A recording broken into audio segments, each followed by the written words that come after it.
He demanded half my inheritance. The judge said this: "I'm taking half your millions, including your grandmother's estate." Bradley announced, his grin spreading like oil on water. His voice rang through the courtroom, smug and confident, as if he were delivering a winning lottery number instead of trying to carve my life apart. I sat at the defendant's table, hands folded too tightly in my lap. My stomach twisted, but my face remained still. I had practiced that stillness, outwardly calm, inwardly raging. Bradley leaned back in his chair across the aisle, flashing that same charming smile that had once fooled me into believing in him. His suit was perfectly pressed, ironically one I'd paid for. His blonde hair was slicked back in the style that once looked polished to me, but now only made him appear like a caricature of greed. His attorney rose, papers in hand, and launched into his speech. "Your Honor, my client is entitled to half of all marital assets, including the substantial inheritance Mrs. Crawford received during their marriage." Each word sliced across the courtroom like a blade. I could feel the spectators' attention sharpen their eyes, darting between me and Bradley as though watching a prize fight. I caught glimpses of a few reporters scribbling feverishly in their notepads, hungry for scandal, the bigger the better. Somewhere behind me, a spectator whispered 2.8 million, and the number hissed in my ears like a curse. I could almost hear the calculations happening in their heads, how much Bradley might walk away with, how quickly I'd be reduced from success story to cautionary tale. The Judge Richardson sat elevated above us, her silver gray hair pulled back in a neat twist. She was seasoned 20 years in this courtroom, and I knew she'd seen everything from bitter custody battles to shameless asset grabs. But something in me whispered she hadn't seen what I was about to show. Because unlike Bradley, I had patience, preparation, and Patricia. Bradley turned slightly, his eyes finding mine. He smirked as though the verdict was already decided. The arrogance in his face, the sheer certainty, was enough to make my blood burn. This was the man who once whispered promises over candlelight, the man who used to bring me coffee in bed, the man who claimed he loved me for who I was, not for what I had. 5 years of marriage, and now he was trying to turn my grandmother's legacy into his jackpot.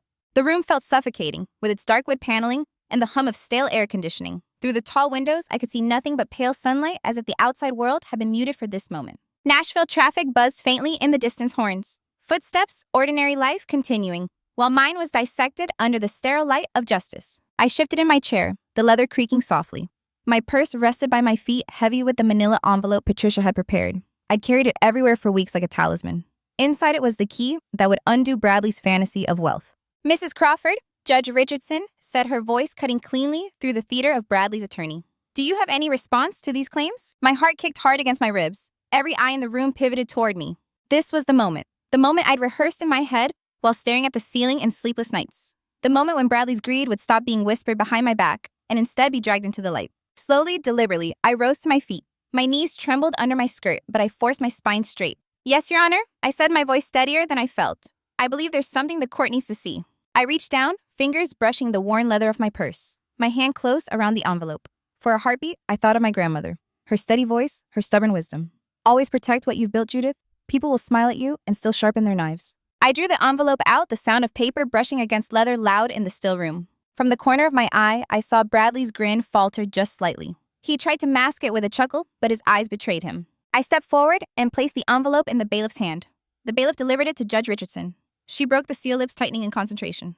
The courtroom was silent except for the faint rustle of pages as she began to read. Patricia leaned toward me, her hand brushing mine in reassurance. "Just breathe," she whispered. But my breath came shallow, every second stretched like a rope pulled taut. Bradley's attorney shuffled his papers nervously, glancing between his client and the judge. Bradley leaned forward, straining to see panic flickering at the edges of his carefully crafted composure. He'd always believed he could charm, bluff, or bully his way through anything.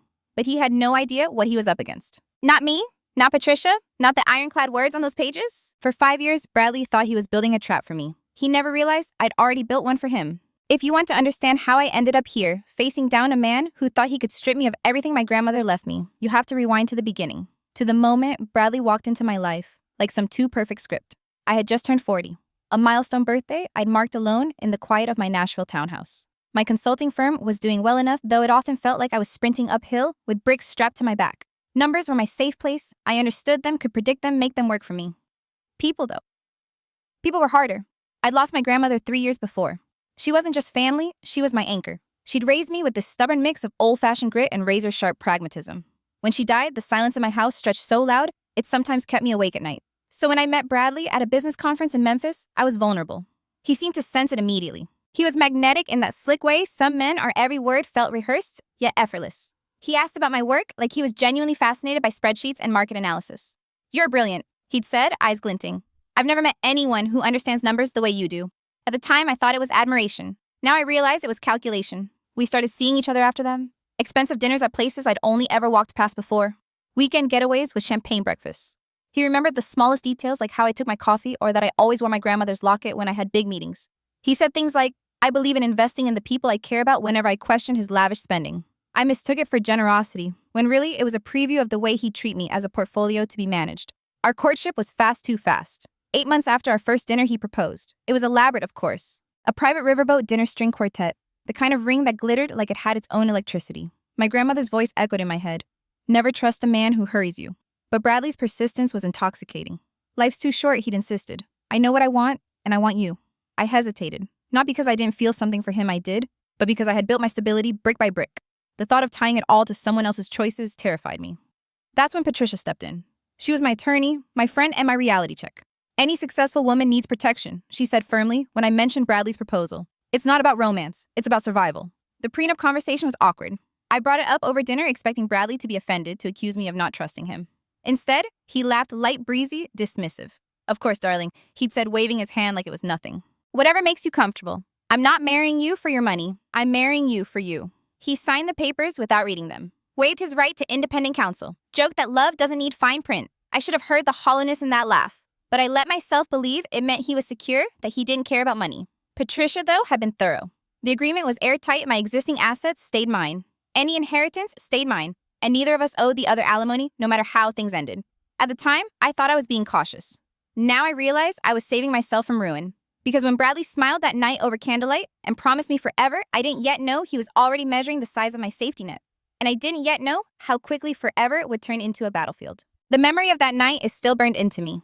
Bradley and I sat at my dining table, a bottle of red wine between us. The prenup papers spread out like a map of a future I wasn't sure about. Patricia had drafted it with surgical precision. She'd thought of everything in my business, my retirement accounts, even the house I'd grown up in, that still technically bore my grandmother's name. Most important of all, there was a section about inheritance. Anything I received in the future, no matter how large or unexpected, would remain mine alone. I watched Bradley's face as his eyes skimmed the first page. His expression never faltered. No frustration, no offense, not even curiosity. Instead, he laughed. A light, careless sound that still makes my stomach twist when I think about it. Love doesn't need fine print, he said, lifting his glass in a toast. But if this makes you sleep easier, then sure. He didn't ask a single question. Didn't request clarification. Didn't consult his own lawyer. He just signed, scribbled his name with a flourish as if he were autographing a fan's program instead of legally binding himself to terms that would one day determine his ruin. Patricia had warned me, if he doesn't take this seriously, that's a red flag. But I convinced myself his casualness meant trust. That he loved me enough not to see me as a ledger to be balanced. Looking back, it wasn't trust. It was arrogance. He believed no piece of paper could outmaneuver his charm. I remember feeling relief then, as if I had locked a door and swallowed the key. A part of me even felt guilty, like I was betraying him by protecting myself. But my grandmother's voice came back to me, stern, unyielding, never hand over what others didn't earn. The prenup went into a drawer. Bradley went back to planning the wedding. And I let myself believe that document would never matter. But that piece of paper was like a time capsule, silent waiting. Because years later, when Bradley would storm into court demanding half of everything, including money, that had been in my bloodline for generations, that same piece of paper would rise like a wall he could never scale. And the most bitter irony, he had built that wall himself, with his own careless signature. 18 months into our marriage, the phone call came. It was late afternoon, and I was at my office when my attorney informed me that my grandmother's estate had finally cleared probate. She had left me everything, her home, her investments, her carefully preserved nest egg. $2.8 million in managed funds. I remember gripping the edge of my desk, the number echoing in my head. It felt surreal, like Monopoly money. My grandmother had lived simply, almost frugally, yet she had built this legacy brick by brick. That night, I sat Bradley down and told him. His reaction was instant, visceral. His eyes widened, his jaw slackened, and then came the words that I should have heard for what they were. Judith, we're rich. The way he said we. Not you, not your grandmother's gift, we. At the time, I brushed it off. I told myself it was just excitement. After all, hadn't we built a life together? Didn't marriage mean sharing? But there was a hunger in his eyes I hadn't seen before. A glint that didn't speak of pride or partnership, but possession. Within weeks, the changes started. Bradley quit his job, claiming he wanted to support me to free himself up so we could travel, explore opportunities, live fully. He said I was successful enough for the both of us. I told myself it was romantic that he believed in me. But the truth was simpler, he wanted the access. He bought a luxury car under the guise of networking, joined an exclusive golf club, and booked vacations we hadn't even discussed. When I hesitated, he'd flash that disarming smile, reminding me, Judith, we can afford it now. Stop worrying. But I did worry. Not about the money, I had enough for both of us. What haunted me was the shift in his language. Every time I heard him say our money to friends, or when he introduced himself at events as an investor and entrepreneur, I felt something in me recoil. He wasn't investing, he was consuming.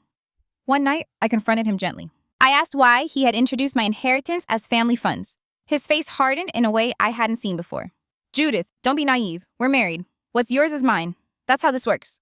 I remember the pit opening in my stomach. A quiet dread I tried to push down. Because wasn't I the one who had insisted on the prenup? Hadn't Patricia built protections into every clause? But I didn't say that. I nodded, swallowed my unease, and went to bed beside a man who was already rehearsing ownership of a fortune that didn't belong to him. Looking back now, that was the first crack. The first undeniable sign that Bradley hadn't married me for love alone. He had married me for access, and the money had simply confirmed his gamble was paying off. 6 months after my grandmother's inheritance changed everything, Bradley's transformation was undeniable. The man who once brought me coffee in bed now slept until noon, his days filled with golf games, networking lunches, and shopping sprees. He carried himself like he'd been born into wealth, a member of Nashville's elite. At first, I tried to convince myself it was temporary, that maybe he was adjusting, figuring out what to do with this new chapter. But as the months wore on, I began to notice a pattern. Bradley wasn't building anything, he was burning through everything. One night, I sat across from him at dinner, watching him casually sip wine I hadn't agreed to buy. He'd ordered a vintage bottle, the kind my grandmother would have considered extravagant for a celebration, not a Tuesday evening. Bradley, I said quietly, this is getting out of hand. He leaned back in his chair, a smirk tugging at his lips. Judith, relax. We're not poor. Stop acting like it's your last dime. The word we cut deeper every time he said it. I tried reasoning with him, reminded him of my grandmother's values, how she lived carefully, how she would have wanted her money used responsibly. His response was sharp, dismissive. Your grandmother isn't here, Judith. Stop living by her rules. You should be thanking me for finally showing you how to enjoy life. That was the first time I truly saw his contempt. Not for me, but for the values that had shaped me. A month later, I overheard him at the country club bragging to a group of men about our fortune. He laughed, clinking glasses, painting himself as a savvy investor. My stomach twisted as I listened from a distance. He hadn't invested a cent. Every risk he took came out of my inheritance. When I confronted him later, he didn't deny it. Instead, he turned cruel. You act like it's some big secret that I married up, he snapped. Everyone knows it. You needed someone like me to enjoy life. Without me, you'd still be a lonely workaholic with no one to share your money with. His words were like acid burning into me. And the worst part was the flicker of truth buried in them. I had been lonely. I had been vulnerable when he walked into my life. He knew it. He had counted on it. That night, I sat alone in the living room staring at the photographs of my grandmother on the mantel. Her stern eyes seemed to ask me the question I had been avoiding. What exactly do you think he's here for, Judith? I wanted to believe I was wrong, that Bradley had simply lost his way, dazzled by sudden wealth. But deep down, I knew the truth. He hadn't lost his way, he had found it. And I was his path. The man who once whispered promises of love had turned into someone who saw me as a means to an end. And the cracks in our marriage were no longer invisible. They were widening deep enough to swallow me if I didn't face them soon. The moment of truth arrived in the quietest way possible. Through a careless mistake Bradley didn't even notice. It was late one night and I couldn't sleep. The house was silent except for the hum of the refrigerator. Bradley had passed out on the couch, his laptop still open, glowing faintly in the dark. Something in me, call it instinct, call it survival, pushed me to look. I wish I hadn't. There, in black and white, were emails between Bradley and an attorney I'd never heard of. The subject lines made my blood run cold. Division of assets strategy. Inheritance, claim possibilities. Timeline for divorce filing. I scrolled, my hands trembling. Bradley had been planning this for months. The man who toasted with me on anniversaries, who kissed my forehead in the mornings, was quietly working on how to strip me of my grandmother's legacy. The most devastating part wasn't just the betrayal, it was the language. Cold, calculated. He wasn't talking about me like his wife. He was talking about me like an opponent. Judith's inheritance should be argued as marital since I provided lifestyle support. She relies on me socially. I can position myself as integral to her success. Delay filing until closer to Q2. She's locked into major contracts, then less likely to contest aggressively. Each line was like a knife twisting deeper. He hadn't just married me for my money. He'd married me with an exit strategy. I closed the laptop, my body shaking. I couldn't breathe. The room tilted as the reality hit me. For years, I had convinced myself Bradley was just careless, just reckless with money. But this was intentional. The next morning, I didn't confront him. Not yet. I needed clarity. I called Patricia, my attorney, the same woman who had insisted on the prenup years ago. My voice cracked as I told her everything I'd found. Judith, she said, her tone calm but sharp. You did the right thing calling me. This isn't about love anymore. It's about protection. Yours. And your grandmother's legacy. She reminded me of the prenup, ironclad, comprehensive, airtight. If Bradley thought he could bypass it, he was in for a shock. Still, she warned me, he will try. And when he does, it won't be subtle. That evening, I studied Bradley like a stranger. Every smile, every laugh, every casual touch felt rehearsed, like he was reading from a script I no longer believed in. He had no idea I'd seen behind the curtain. For weeks, I played the role of dutiful wife, while quietly preparing for war. I gathered documents, bank statements, receipts. I built a fortress of evidence. Each piece of paper became a weapon, each detail a shield. But my heart was in ruins. Nights were the worst. I would lie awake, staring at the ceiling, replaying every moment of our marriage. The romantic proposal, the lavish dates, the way he made me feel chosen when I was at my loneliest. And I realized something chilling. It had never been about me. It had always been about the money. The breaking point wasn't a dramatic fight. It was me standing in the kitchen one morning, watching Bradley hum as he buttered his toast, completely unaware that his carefully crafted plan was already unraveling. In that moment, something inside me hardened. The Judith who believed in his charm, who excused his arrogance, who looked past his greed, that Judith was gone. All that remained was resolve. I wasn't just going to survive Bradley's betrayal. I was going to end it, on my terms. And when the courtroom doors opened, he wouldn't be the one walking out victorious. The day of the hearing arrived with the weight of inevitability. The courthouse loomed ahead, all dark wood and heavy stone. The kind of building that seemed to swallow secrets whole. As I walked through its doors, the sound of my heels echoed like a metronome counting down to Bradley's undoing. He was already there, sitting with his attorney dressed in his best tailored suit, hair slicked back like a man about to claim a prize. He even smirked when he saw me, as if this was just another one of his little games, and he was confident he'd already won. But I wasn't the same woman who once mistook that smirk for charm. The courtroom was packed. Curious onlookers, a few local reporters, even some acquaintances who pretended they were there by coincidence. I could feel their eyes on me, waiting to see the wealthy businesswoman brought to her knees. Bradley must have felt it too. He thrived on attention. He leaned back in his chair like a man ready to deliver the performance of his life. When the judge entered, the air shifted. She was stern, seasoned, the kind of woman who had seen through decades of lies and theatrics. Judge Richardson. I remembered Patricia whispering, "Doesn't tolerate nonsense." Bradley's attorney started strong, his voice dripping with confidence. He painted a picture of a devoted husband who had sacrificed his career to support his wife, a man who deserved not only half of everything, but also a share of my grandmother's inheritance. He even had the audacity to call it their marital nest egg. I clenched my jaw, forcing myself to stay calm. The judge listened quietly, expression unreadable. Bradley, on the other hand, basked in every word like it was gospel. He even shot me a smug glance, mouthing something that looked like checkmate. Then it was my turn. Patricia rose with the kind of quiet confidence that made the whole room lean in. She spoke clearly, methodically, dismantling every claim. And then, with perfect timing, she asked the bailiff to hand the judge a manila envelope, the one I had carried for years like a secret weapon. Bradley frowned, his smirk faltering for the first time. Judge Richardson opened the envelope and began to read. Her eyes moved slowly down the page, her brow lifting slightly as she absorbed each clause. Then she looked up, her gaze sharp as steel. "Mr. Crawford," she said evenly, "were you aware of the prenuptial agreement you signed prior to this marriage?" The silence that followed was suffocating. Bradley stammered. His lawyer shifted uncomfortably. Murmurs rippled through the courtroom. Finally, Bradley cleared his throat and said, "I don't remember signing anything like that." The judge's eyes narrowed. "So you are claiming you signed a legal document, witnessed and notarized, without reading it?" Laughter bubbled up from the spectators before being quickly silenced by the judge's gavel. I watched Bradley unravel in real time. The golden boy, who thought he could outsmart everyone, suddenly looked small, his face flushed with panic. He turned to his lawyer, whispering frantically. His hands gripped the edge of the table so tightly, his knuckles went white. Patricia stood again, her tone cool and precise. She pointed out the signatures, the financial disclosures, the acknowledgments of independent counsel. Every detail was airtight. Every loophole Bradley might have hoped for was already closed. When Bradley tried to interject, insisting I trapped him, Judge Richardson's voice cut through the room like a blade. "Mr. Crawford, sit down. This is not a stage for dramatics. This is a court of law." And in that instant, I saw the shift. The spectators no longer saw Bradley as a charming husband fighting for fairness. They saw him for what he truly was, a greedy opportunist who thought he could outplay the system and his own wife. The humiliation etched across his face was almost painful to watch. Almost. Because in that moment, after years of doubt and betrayal, I finally felt the scales tip back in my favor. This was no longer just a legal battle. This was justice. And Bradley's downfall had only just begun. The judge's gavel struck one sharp and final, silencing the courtroom.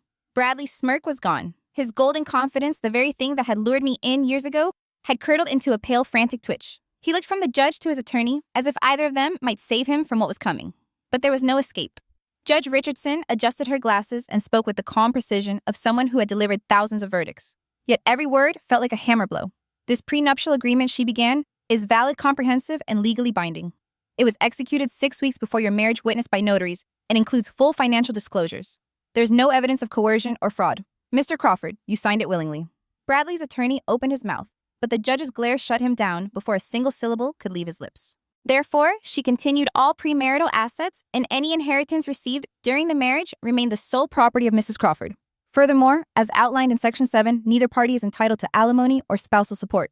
Mr. Crawford, your claims to your wife's inheritance are hereby dismissed. The air in the room shifted heavy with disbelief. Reporters scribbled furiously pens, scratching across notepads like knives. Spectators leaned forward, eager to catch the expression on Bradley's face. He looked stunned. No worse. He looked hollow, as if the ground had been ripped from beneath him. But Judge Richardson wasn't finished. She glanced at Patricia, who handed over another thick folder. In cyber records Bradley never expected to see laid bare credit card statements, the car loan he'd taken, the failed restaurant investment, even unpaid country club dues. The judge flipped through each page, her expression sharpening with every line. Finally, she looked up. Mr. Crawford, she said, her tongue clipped.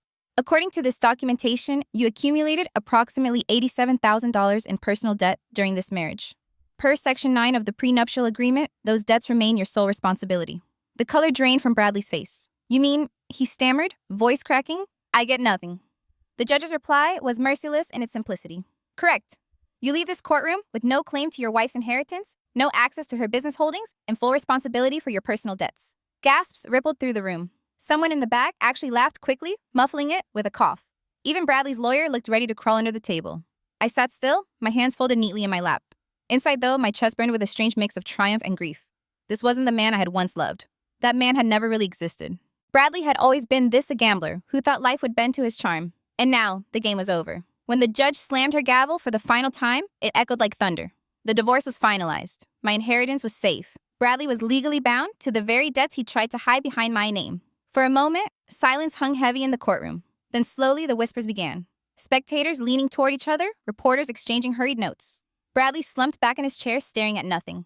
His lips moved soundlessly, as if repeating a prayer that no God would hear. I stood. My legs trembled slightly, but not from fear, from release, from knowing that after years of manipulation and betrayal, the truth had finally cut through.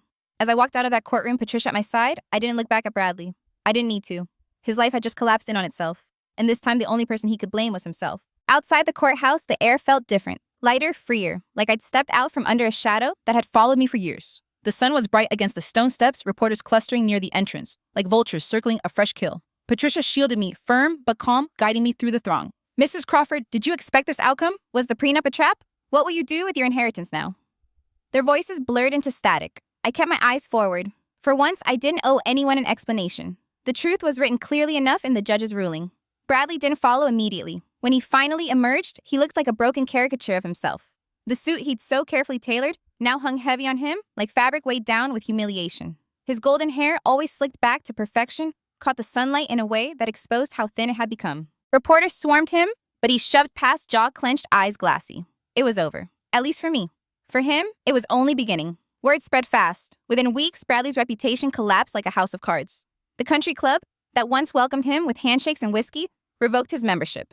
They cited unpaid dues, but everyone knew the truth. No one wanted to be associated with the man who tried to steal his wife's inheritance, and failed spectacularly. The luxury car he'd driven so smugly was repossessed, taken from the driveway of his rented condo in the dead of night.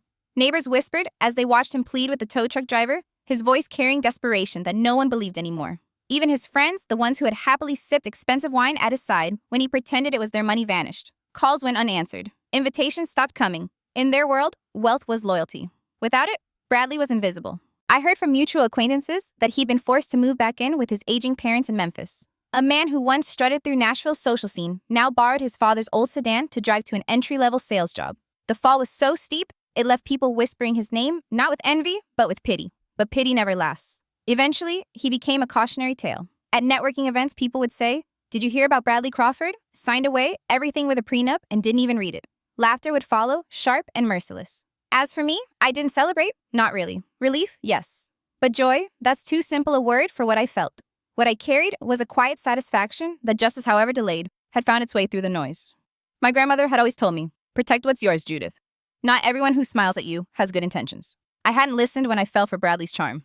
But her wisdom had saved me in the end. I used part of my inheritance to start something new, the Crawford Foundation. Its mission was simple: to provide legal and financial resources for women navigating divorce and protecting their assets. I wanted no one else to feel as trapped or blindsided as I had.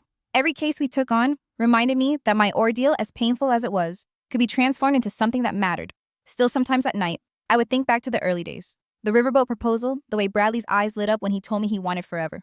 Was any of it real? Or had he been acting from the start? That question may haunt me forever. The last time I saw Bradley was by accident. Nearly a year later, I was in Nashville on business, stepping out of a coffee shop when I spotted him across the street. He looked older, worn down, his shoulders hunched. A cigarette dangled from his hand, something he'd never touched while we were together. His eyes met mine briefly, and for a moment, I thought he might cross the street. But he didn't.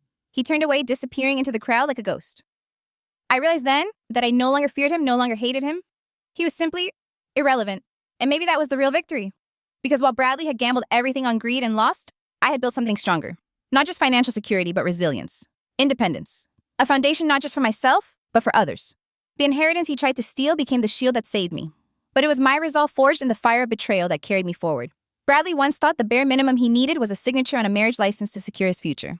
But he learned the hard way that love without respect and greed without foresight will strip a person of everything they thought they owned. Ask yourself this: if you were in my place, watching someone you loved reveal themselves as a fraud, would you cling to the illusion? Or would you, as I did, burn it to the ground and walk away carrying only the truth? I sometimes wonder what would have happened if I had ignored Patricia's advice all those years ago. If I had let romance blind me to practicality. If I had believed that love alone could shield me from betrayal. The truth is, I would have lost everything. My grandmother's estate, the security she had spent her life building, the foundation of my own independence. It all would have been consumed by Bradley's greed. That thought still chills me, because greed doesn't announce itself with snarling teeth. It hides behind charm, behind smiles, behind whispered promises of forever. Bradley didn't come into my life waving a red flag. He came offering flowers, laughter, and attention at a time when I needed it most. That's how predators work. They sense vulnerability and they exploit it. And yet even knowing that part of me still feels the sting of shame.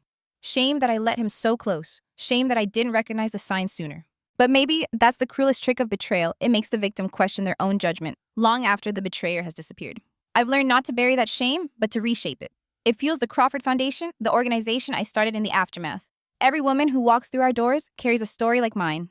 A charming partner who slowly revealed himself as something else entirely. Sometimes it's about money. Sometimes it's about control. Always, it's about power. One woman told me her husband had convinced her to sign away rights to her family's farm, only to sell it behind her back. Another discovered that her spouse had racked up hundreds of thousands in debt under her name while she stayed home raising their children. Their stories were different, but the underlying betrayal was the same. When I look at them, I see pieces of myself. And when I help them fight back, when I watch them reclaim what's rightfully theirs, I see the legacy my grandmother wanted for me, not just wealth, but wisdom. As for Bradley, he remains a shadow in the background. Occasionally, I hear updates he's moved apartments again, or picked up odd jobs to make ends meet. He's become a warning whispered at dinner parties: read before you sign. Don't be like Bradley. In a way, his downfall has done more to protect other women than he ever intended. But I won't lie to you. There are nights when I replay the riverboat proposal in my mind. The string quartet, the ring glinting in the candlelight. My heart pounding with hope. Was any of that real? Or was it all just another performance in Bradley's long con? The question remains unanswered. Maybe it always will. And that's the part that lingers, the unresolved knot that keeps me awake sometimes. Because betrayal doesn't just steal money or time. It steals certainty. It makes you question not only the betrayer, but yourself. So I leave you with this. What would you do if the person you trusted most revealed themselves as a fraud? Would you cling to the illusion of love, hoping it might change? Or would you, as I did, draw a line, protect what's yours, and accept that survival sometimes requires burning everything down? Because love without respect is not love. And greed without foresight is its own destruction. The courtroom gave me justice. But justice is only part of the story. The rest is what I chose to build from the ruins. And that choice, what we build after betrayal, is the only thing that truly belongs to us. Thanks for watching until the end. But was the prenup victory enough, or just the beginning?